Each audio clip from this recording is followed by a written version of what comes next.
Saludos amigos, gracias por la amabilidad de la compañía. Soy Cristino del Castillo y me complace darles la más cordial bienvenida. ¿Cómo ha estado impactando el conflicto en Ucrania la lucha por la hegemonía mundial? La respuesta a esta pregunta obliga a un ejercicio que puede, desde mi punto de vista, resultar muy interesante. Para ello, para responder esa pregunta, es menester echarle un vistazo al contexto global del momento en el que estalló el conflicto, para luego entonces detenerse en los impactos que ha estado teniendo a nivel global. Comencemos recordando que Estados Unidos decidió retirarse de Afganistán en el año 2021, como parte de un plan para redirigir sus prioridades estratégicas. El propósito era centrarse en la lucha de contención de China. Estados Unidos, todos recordarán esa cifra que se ha manejado mucho, perdió más de 2.400 hombres en esa guerra, que costó 2.3 billones de dólares en los casi 20 años que duró. En conjunto, la intervención militar en Afganistán, Irak y Siria le costó a Estados Unidos más de 5 billones de dólares. Y lo más curioso de todo es que a pesar de los esfuerzos tan prolongados, sus principales objetivos no fueron cumplidos.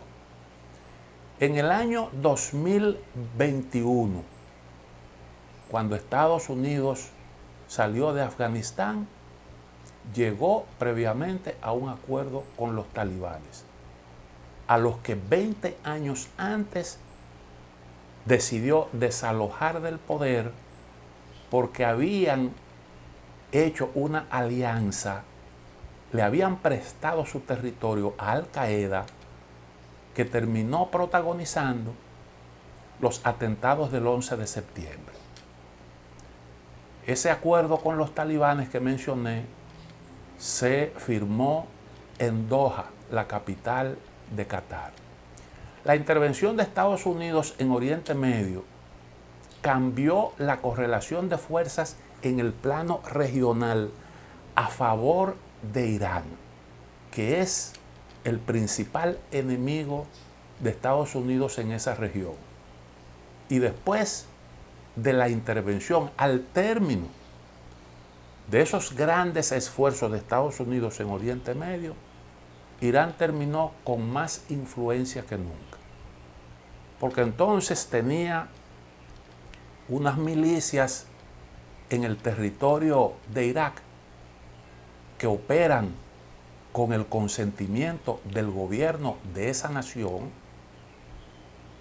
y que se establecieron allí como parte de los esfuerzos del gobierno iraní por ayudar a combatir al Estado Islámico. Tiene también fuerzas militares, unas milicias pro-iraníes en el territorio de Siria que han ayudado al gobierno de Bashar al-Assad y que también contribuyeron a combatir al Estado Islámico, que fue creado, armado por Estados Unidos. Estados Unidos armó un ejército ahí con yihadistas de distintos países y resultó que los yihadistas eran gente reclutada por el grupo Estado Islámico o ISIS, como se conoce por sus siglas en inglés. Entonces, también Irán tiene influencia en Líbano, como sabemos, porque allí opera el ejército de Hezbollah. Y cuando hablo de ejército no es por equivocación, porque realmente estamos hablando de un grupo fuertemente armado y con buen entrenamiento, con experiencia militar. Irán, como sabemos, tiene también influencia en Yemen, porque luego de que, como consecuencia de la primavera árabe, saltara del poder el presidente Ali Abdullah Saleh, se produjo un enfrentamiento, un conflicto interno que dejó como consecuencia que los hutis, que son aliados de Irán, se hicieran con el control de buena parte del territorio de este país, incluyendo la capital, y tienen el control de esa zona estratégica desde la cual se controla el acceso y en gran medida el tránsito por el Mar Rojo. Y desde allí los hutíes están atacando buques que se entiende que son que pertenecen a países occidentales, enemigos de la causa de los palestinos, particularmente esos buques israelíes que llevan carga por esa zona. Y entonces también los iraníes tienen cierta influencia entre los palestinos. Y ahora, bueno, pues hay una colaboración en el marco de este conflicto que estamos viendo en Ucrania entre Rusia e Irán, que además de eso tiene este país muy buenas relaciones con China, que hacen temer a Israel que este país pueda seguir acumulando poder. Turquía, que es miembro de la OTAN, se ha ido distanciando significativamente de las políticas occidentales, en gran medida por el problema kurdo, porque recuerden ustedes que los países, Estados Unidos y sus aliados, utilizaron a los kurdos para combatir al gobierno de Bashar al-Assad. Los kurdos tienen una presencia importante en el territorio de Turquía y aspiran a tener su propio Estado en el territorio de Turquía, parte del territorio de Irak y del territorio de Siria. Y eso realmente enojó a Erdogan y ha producido ese distanciamiento que hemos visto. Erdogan hoy entiende que el grupo Hamas es un grupo de patriotas y tiene hoy unas relaciones muy tensas con Israel. Turquía es parte de la OTAN. Y entonces, ese país que es parte de la OTAN ahora está pidiendo su incorporación al grupo BRICS que lidera China. Erdogan se ha negado a sumarse a las sanciones contra Rusia, porque entiende que los intercambios con este país son altamente beneficiosos para Turquía. Los rusos en el territorio turco están incluso construyendo una planta nuclear. Arabia Saudita ya no es el aliado incondicional de Estados Unidos que era antes. Después de 80 años de excelentes relaciones, eso ha ido cambiando. Arabia Saudita normalizó sus relaciones con Irán gracias a una mediación de China, pactó un alto el fuego con los hutis en Yemen, coordina su política petrolera con Rusia, dejó sin efecto el acuerdo de los petrodólares con Estados Unidos después de más de 40 años, tiene acuerdos con China, que ahora es su principal comprador de petróleo, para realizar parte de sus intercambios en monedas nacionales, obviando el dólar. Y esto, de alguna forma, significa un espaldarazo a la política de desdolarización que está impulsando China. interesada en crear un sistema financiero global que se corresponda con la multipolaridad del mundo actual.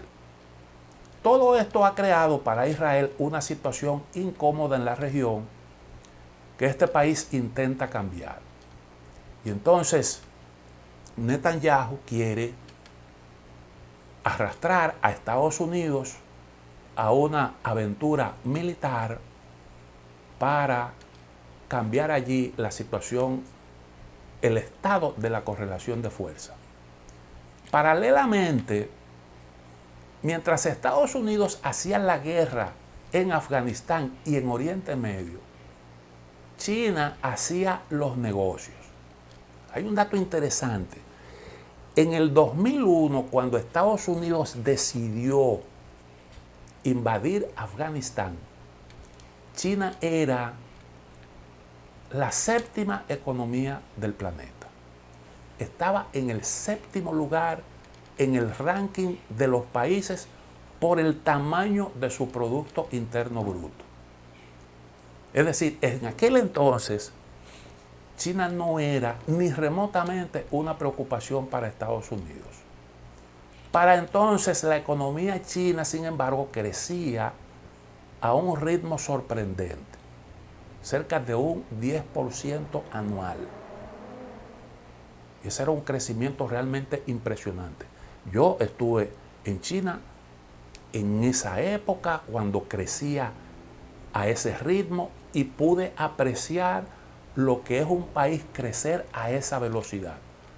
Por donde quiera que usted mirara, encontraba ahí una grúa, algún tipo de actividad que hablaba de un país que estaba en franca expansión, que tenía una economía realmente vigorosa. China superó a Alemania, luego superó a Japón, se colocó en la segunda posición en el ranking de los países por el tamaño de su Producto Interno Bruto, y en el año 2016 logró superar a Estados Unidos por el tamaño del PIB medido por paridad de poder adquisitivo. China se convirtió en un tiempo récord en la principal potencia industrial del planeta. Y todo esto sin hacer guerras y con un presupuesto militar realmente insignificante en comparación con el de Estados Unidos. China amplió su influencia porque logró superar al Fondo Monetario Internacional y al Banco Mundial por el volumen de préstamos que concede a los países en desarrollo. A esas dos instituciones fundamentales para el sistema financiero global. Logró superarla. China es el mayor comprador de materias primas y de bienes de consumo en el mundo. Y también es el que más produce y el que más vende a los mejores precios. También es el que más invierte. Y todo esto, lógicamente, se expresa en influencia, en poder político. Y son factores a tomar en consideración. En el año 2013, China anunció su proyecto La Franja y la Ruta, con una inversión de 1.2 billones de dólares. Y cuando Estados Unidos vio eso, rápidamente llegó a la conclusión de que se trataba de un proyecto para dominar el mundo. Esa fue su reacción. China ya se había convertido en la principal potencia comercial del planeta y estaba ubicada como socio comercial principal de Europa, de África, el segundo socio en importancia de Estados Unidos después de México. También se convirtió en el principal socio comercial de países grandes de América del Sur, en nuestra región, como Brasil, Chile, Perú, Argentina. esa misma China que unas cuantas décadas antes ni siquiera la escuchábamos mencionar en esta parte del mundo. Muchos países de la región rompieron relaciones con Taiwán para establecerlas con la China continental. Entonces el surgimiento de China con todo ese poder obligó a Estados Unidos a reorientar sus prioridades.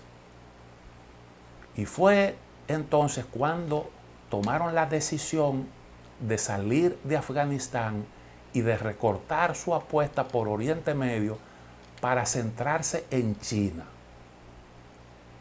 Y no bien Estados Unidos había tomado esa decisión cuando aparece Rusia con sus reclamos en materia de seguridad a propósito del proyecto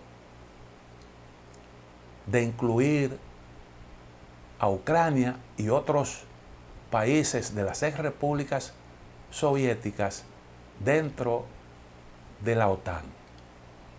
Y uno puede preguntarse, bueno, pero ¿cuál fue el cálculo que hizo Rusia para plantear estas exigencias, retar a Estados Unidos y a los países de la OTAN? ¿Qué era lo que había? ¿Qué era lo que estaba pensando? Y yo creo que hay algo que resulta claro en todo esto. Los rusos pensaron, bueno, si Estados Unidos se retiró de Afganistán, que le permitía proyectar poder hacia esa zona de Asia Central, que era parte y sigue siendo parte de su área de influencia, una zona donde siempre ha proyectado poder. Si daba ese paso de abandonar Afganistán, un país que está ubicado en el mismo centro del Asia y que conecta el Oriente Medio con Asia del Sur y las repúblicas del Asia Central, es porque sencillamente los estadounidenses decidieron que su prioridad no era Rusia, que su prioridad era China. Y que por tanto era el momento de plantear, de arrancarle algunas concesiones al bloque occidental. Ese cálculo yo creo que en lo esencial era correcto. Si Estados Unidos no pudo con los talibanes, ni pudo tampoco conseguir sus objetivos estratégicos en Oriente Medio, pese a lidiar con países que todos juntos no le daban por los tobillos a Rusia como potencia militar. ¿Por qué se iba entonces a enfrascar en un conflicto con Rusia, obviando el principal interés estratégico que era China? Realmente cuando Estados Unidos decidió cambiar, dar ese giro de 360 grados en su política exterior, estaba produciendo un cambio realmente significativo. Y Rusia entendió que era una coyuntura favorable. Pero al parecer Estados Unidos hizo un cálculo distinto y pensó que podía utilizar un eventual conflicto en Ucrania para forzar un reacomodo geopolítico en Europa, que vamos a ver esa parte dentro de un momentito. También desgastar en ese proceso a la propia Rusia y por esa vía entonces ponerse en mejores condiciones de enfrentar a China. Ese fue el cálculo.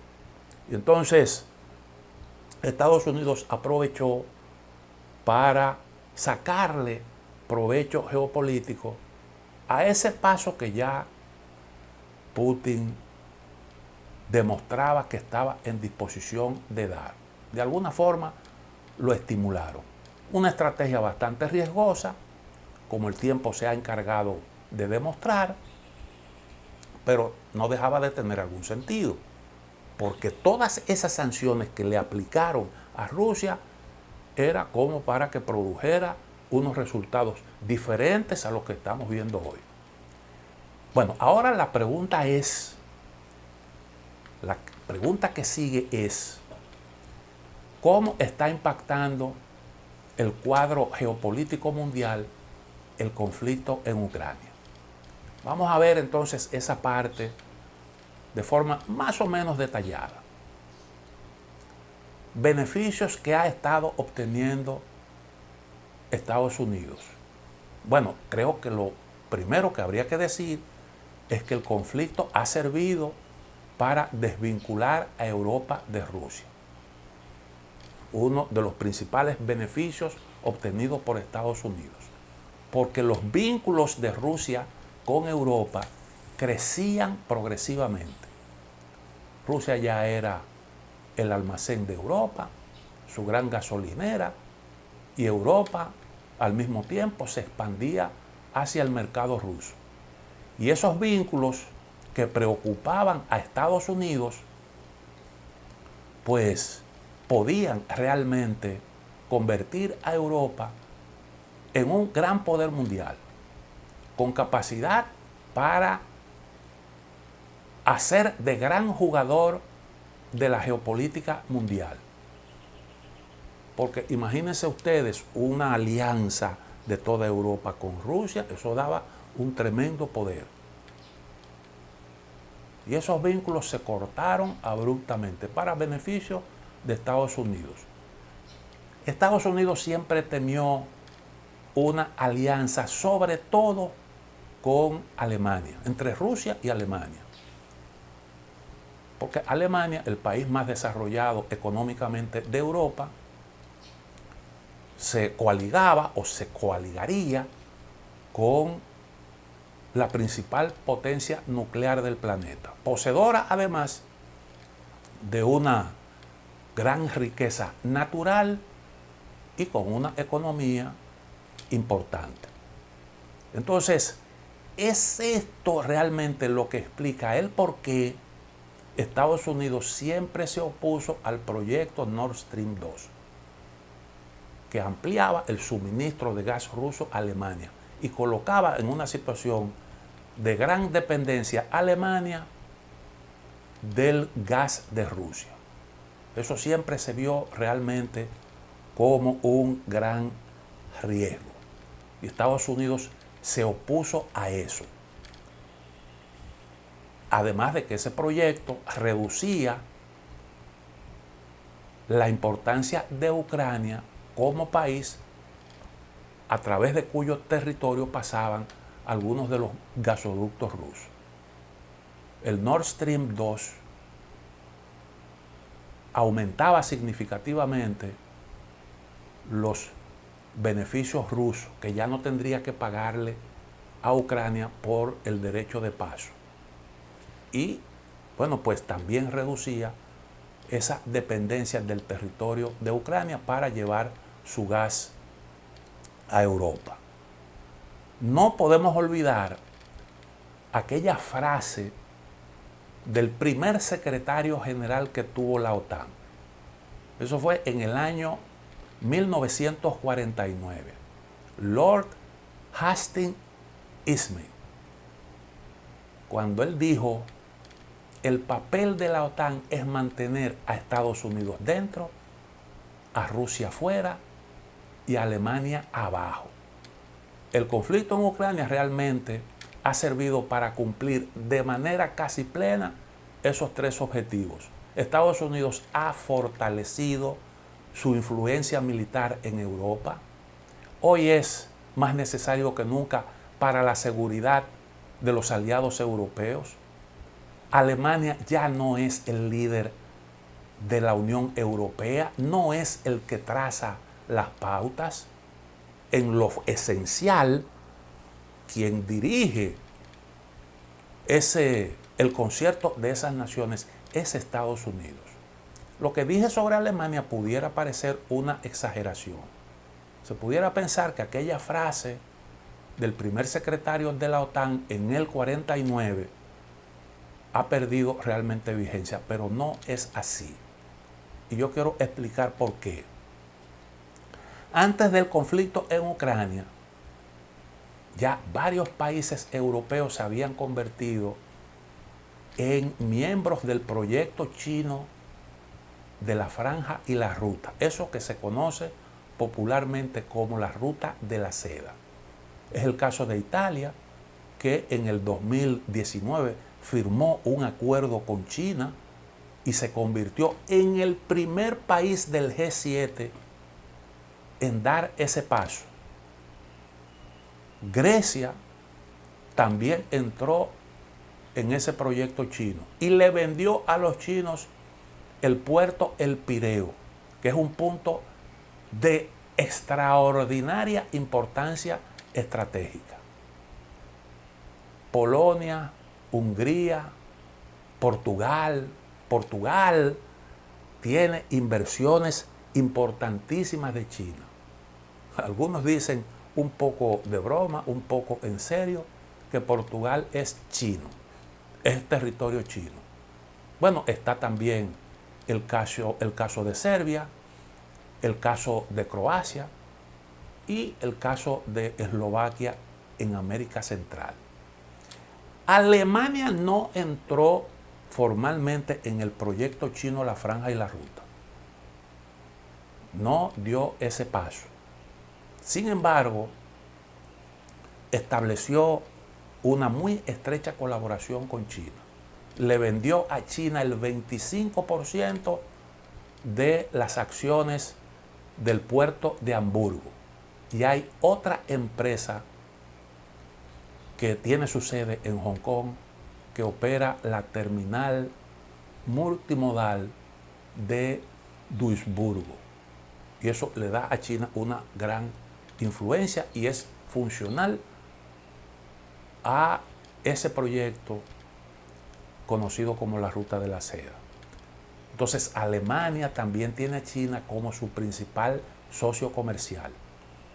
Todo esto quiere decir que Alemania, líder en aquel entonces de la Unión Europea, el país que trazaba realmente las pautas, por un lado dependía de las materias primas suministradas por Rusia, mientras que por el otro tenía un vigoroso y creciente intercambio comercial con China.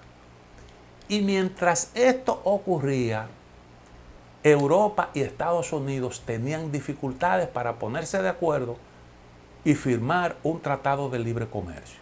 No lo pudo conseguir Obama, porque no se pusieron de acuerdo, sobre todo por el tema de los subsidios. Y recuerden ustedes que Donald Trump llegó incluso a imponerle sanciones a algunos países europeos. Y también revisó el tratado de libre comercio con México y Canadá. Hoy entonces Europa tiene a China como principal socio comercial. China es principal socio comercial de muchos países en términos individuales. Y bueno, todo esto ha sido, sobre todo en aquel entonces, antes de que iniciara el conflicto en Ucrania, era de mucha preocupación para Estados Unidos. Porque obviamente esa relación de Europa con Rusia y China, la tendencia era que iba haciendo cada vez menos relevante a Estados Unidos.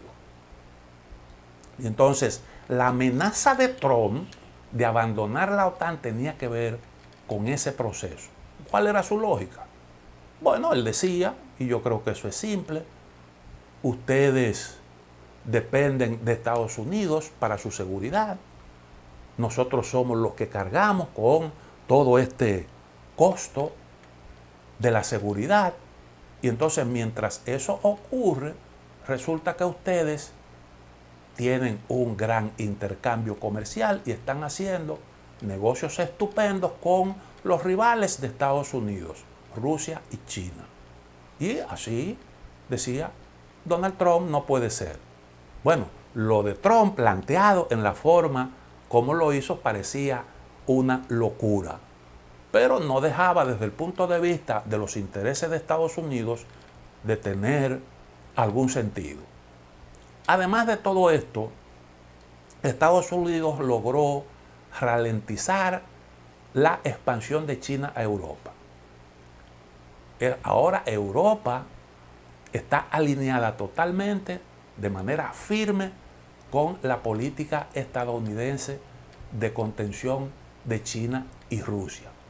Y estos son logros estratégicos altamente significativos, que yo creo que están ahí a la vista.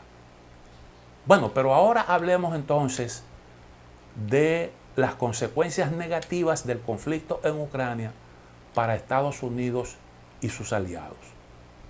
Creo que lo primero que podemos señalar en lo que tiene que ver con esto es que las sanciones que se le impusieron a Rusia no han conseguido arruinar a este país económicamente. Tampoco han conseguido desplazar del poder a Putin como algunos calculaban. La economía rusa ha tenido incluso mejor desempeño que la economía de la mayoría de los países occidentales, incluyendo Estados Unidos. Además de eso, este es otro aspecto. Rusia y China tienen hoy una alianza estratégica. Significa que para hacerle frente a la política de contención de Estados Unidos, China hoy, desde esa óptica, es más poderosa. Occidente se aleja, también es altamente significativo, de la fuente principal de materias primas baratas, que es Rusia.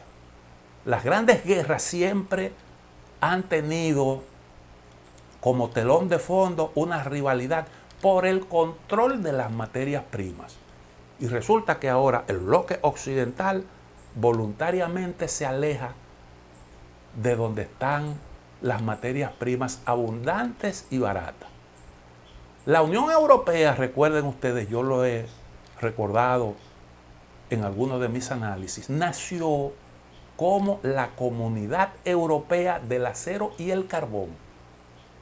Nació alrededor de esas dos materias primas, que entonces se entendía que eran vitales y que a los países que aseguraban un buen acceso a las mismas, pues eso le daba cierta ventaja. Y las guerras siempre tuvieron como motivo, muchas veces no declarado, el acceso a las materias primas.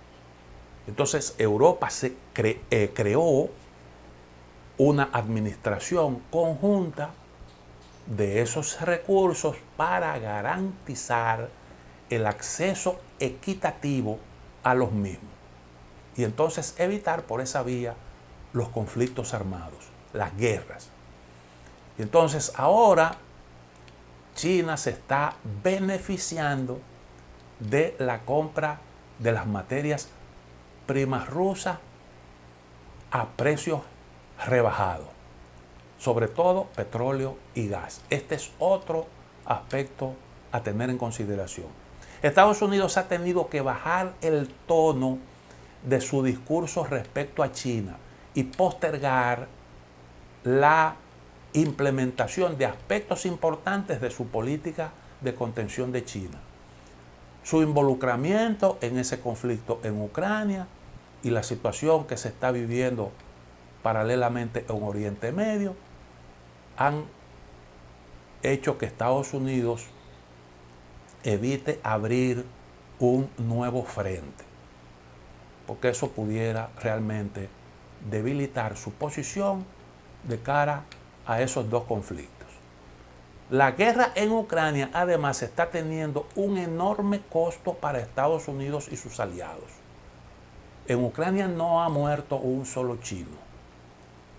China sigue haciendo negocios incluso con Ucrania. Estados Unidos ya ha autorizado ayuda a Ucrania por más de 175.000 millones de dólares. Y llegado el momento, habrá que hacerle frente también a la reconstrucción de Ucrania. Y eso va a demandar una cantidad de recursos bárbaros. La OTAN además no puede ganar en Ucrania. No puede ganarle a un país que es una potencia nuclear. Y de hecho no le está yendo bien en el campo de batalla. Tarde o temprano habrá que entenderse con Rusia y procurar un esquema de seguridad que garantice la convivencia en Europa, aún prevalezcan las tensiones. Cualquier entendimiento con Rusia que implique concesiones al Kremlin repercutirá negativamente en la política de Estados Unidos hacia China. Particularmente puede afectar la política de alianza de Estados Unidos, porque muchos países llegarán a la conclusión de que si Estados Unidos y toda la OTAN no pudieron doblegar a Rusia, tampoco podrán hacerlo con China. Si Rusia logra imponerse en Ucrania, restablecerá su influencia en todo su antiguo entorno, que también sería parte de las ganancias. Estados Unidos tiene ahora más influencia, como ya vimos, en sus aliados europeos, pero Europa ha entrado en una etapa de declive, en gran medida empujada por la desvinculación de Rusia que ya expliqué. Entonces, los límites impuestos a los intercambios con China es otro aspecto que está teniendo una repercusión negativa en Europa, y ese proceso de continuar será un factor que frenará el desarrollo de los países europeos. ¿Hacia dónde se expandirá Europa si no puede hacerlo hacia ese gran mercado chino o hacia Rusia? Porque en África tienen dificultades y en América Latina no pueden competir con los productos chinos. Entonces es un verdadero problema. Estados Unidos necesita aliados fuertes para contener a China, y su política debilita a los países europeos aliados. Si su política debilita a sus aliados, entonces usted tiene realmente que revisar cómo es que las cosas están funcionando para introducir los correctivos del lugar. El conflicto en Ucrania está debilitando el liderazgo tradicional de los países occidentales. Este es otro aspecto importante, porque paulatinamente están surgiendo otras alternativas políticas y crece el interés por un cambio de rumbo. El propio Estados Unidos es hoy una sociedad polarizada con dos partidos en competencia que tienen grandes diferencias en materia de política exterior. Y también, pues, ahí entra lo relativo al conflicto en Ucrania. Occidente pierde, además de eso, la guerra del relato, que es un aspecto importante, porque usted tiene que tener una narrativa, un discurso que ayude, que empuje sus políticas, que concite simpatía y que movilice energías dentro y fuera de su territorio. Bueno, el prestigio de Occidente se deteriora. Muchos creen incluso que la guerra en Ucrania pudo evitarse. Entre ellos está el Papa Francisco. Y desde luego es más que notorio que Occidente ha sido realmente claramente incoherente en su abordaje de la política de la política de Israel hacia los palestinos. El derecho de Israel a defenderse, que es lo que se nos repite una y otra vez, no puede justificar la matanza de palestinos inocentes. Si invadir Ucrania constituye un acto de agresión, también lo es la ocupación que lleva ya muchísimo tiempo del territorio de los palestinos por parte de Israel. El sur global se distancia de Occidente. Las políticas de sanciones que aplica Estados Unidos y sus aliados, a veces sin presentar las pruebas que justifiquen sus imputaciones, generan cada vez mayores preocupaciones. Estados Unidos muchas veces pretende obligar incluso a sus aliados a sacrificar intereses nacionales por conveniencia. Las potencias medias crecen en importancia y también va creciendo su interés por la multialineación, que es una forma de usted tratar de tener buenas relaciones con los grupos enfrentados, sin buscarse problemas. Y eso en la práctica equivale a un respaldo a la multipolaridad, es un reconocimiento de facto de la multipolaridad que actualmente existe y que impulsan Rusia y Estados Unidos.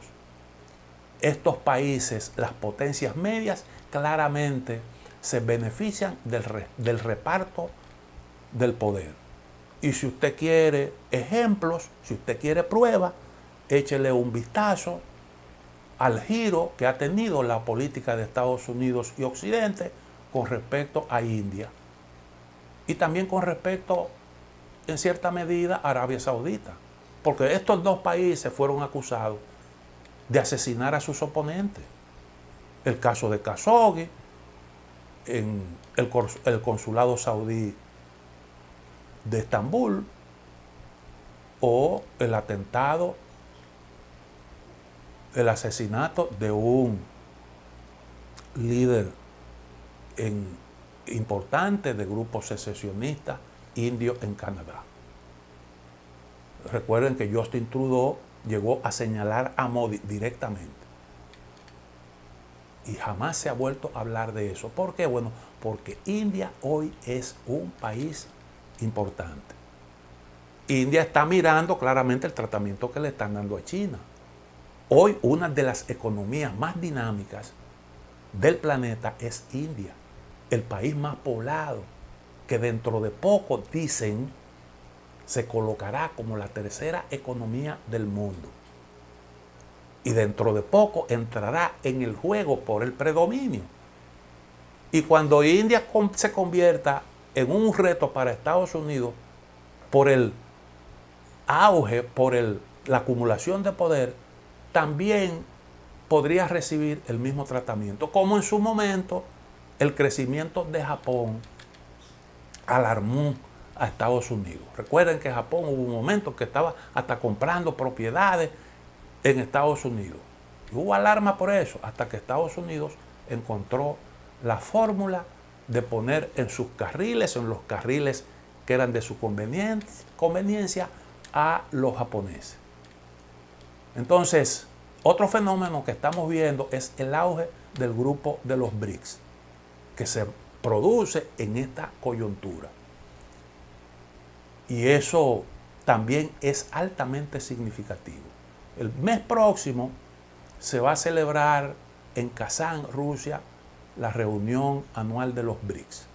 Y allí se discutirá si se aprueban nuevos miembros, si se les da acceso a algunos países que ya han solicitado la membresía. Estamos hablando de cerca de 40 países. 40 países.